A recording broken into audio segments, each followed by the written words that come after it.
perseverando. Palabra del Señor. Gloria a ti, Señor Jesús, en el nombre del Padre, y del Hijo, y del Espíritu Santo. Amén. Bueno. El significado de la parábola la da el propio nuestro Señor. Entonces, ¿qué más decir? ¿Qué más decir?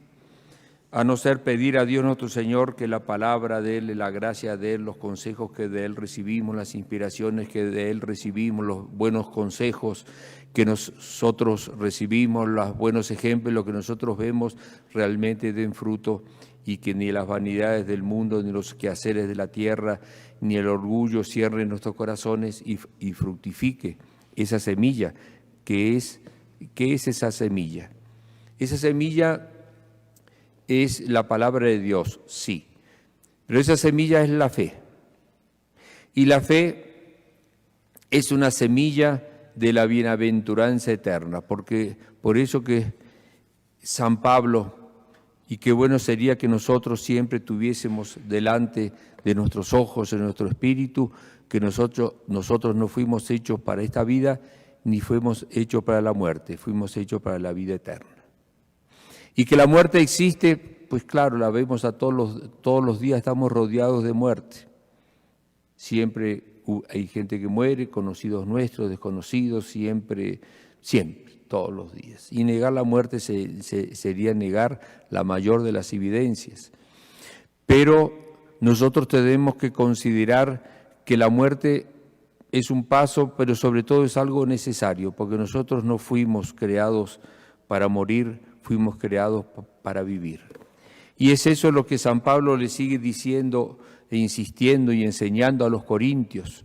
Recordemos que en los días anteriores leíamos cómo San Pablo le quería mostrar a ellos el día jueves, y decía que Jesús había resucitado, que se le había aparecido a Cefas, después se había aparecido a los discípulos, después se le había aparecido a otros 500, y está convenciéndolo, y entonces les dice que si Jesús no hubiese resucitado, vana sería nuestra fe, porque hubiese sido un profeta, como los otros, que dice cosas bellas, pero después muere. En cambio, y después San Pablo les dice, muriendo Él nos hizo inmortales a todos nosotros, porque Él asumió nuestra humanidad, y por así decir, Él hizo a nuestra humanidad resucitable. ¿Por qué? Porque Él resucitó. Y aquí San Pablo sigue con su discurso y les pone un ejemplo muy bello, muy didáctico, que también habla de la semilla, como habla nuestro Señor en esta parábola que nos reproduce San Lucas. Y entonces, ¿y cómo resucitarán los muertos? ¿Qué clase de cuerpo traerán? Claro, porque le preguntaban, entonces, ¿cómo va a ser eso?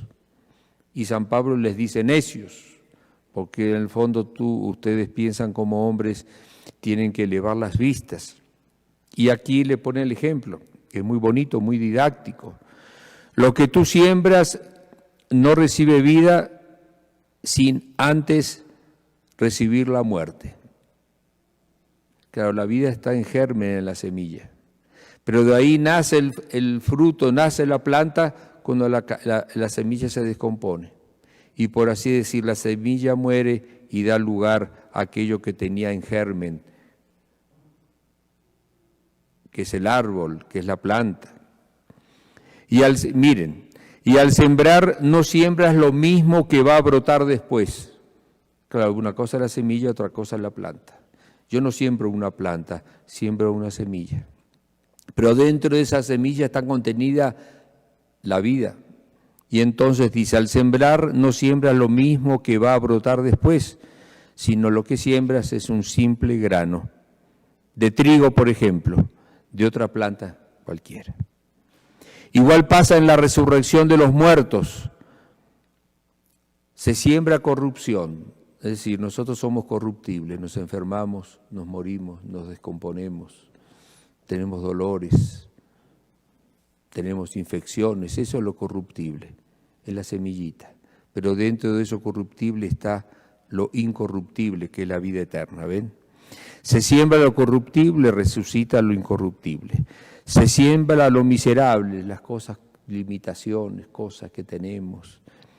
Pero cuando resucita, ya no resucita sin esas miserias, sino se resucita en la plenitud que está contenida dentro de nosotros por la fe. Se siembra lo débil, es decir, mientras vivimos en esta vida somos la semilla, y esa semilla es débil, pero cuando resucita es el cuerpo glorioso, que es el cuerpo y ya es fuerte. Se siembra un cuerpo animal, aquí estamos. Resucita un cuerpo espiritual, es decir, impregnado de tal manera del Espíritu, que es el cuerpo glorioso, que le transmite a ese cuerpo, por ser hijo de Dios, las virtudes y los dones de Dios y de Jesús nuestro Señor, que está en el cielo con cuerpo glorioso. En efecto, así es como dice la Escritura: el primer hombre, Adán, fue un ser animado, el último Adán, un espíritu que da vida. Bueno, y así sigue. Entonces vamos a pedir a Dios nuestro Señor eso, ser conscientes de que existe la muerte, ser conscientes, y no necesita ser conscientes, lo vemos a todo momento. Es una evidencia que somos agredidos por esa evidencia y por nosotros mismos, pero saber y tener presente eso de San Pablo: fuimos hechos para la eternidad. Y la vida, eso corruptible, eso miserable, es la forma de sobrellevarlo con espíritu de fe, y de esa manera ganamos el cielo. Pensemos en eso, pensemos que no fuimos hechos para esta tierra, pensemos que es la realidad, que no fuimos hechos para descomponernos en esta tierra, sino que esa descomposición, ese sufrimiento, esa miseria, esa debilidad engendra aquello para lo cual fuimos creados, que es la vida eterna. Eso nos dará más ánimo para vivir, y vivir con fe en la esperanza de la vida eterna que Jesús nos tiene prometida. Entonces vamos a continuar la Eucaristía con esas intenciones, y por todas las intenciones de quienes nos siguen y se unen a esta Eucaristía por internet. Ave María Purísima, sin pecado concebido.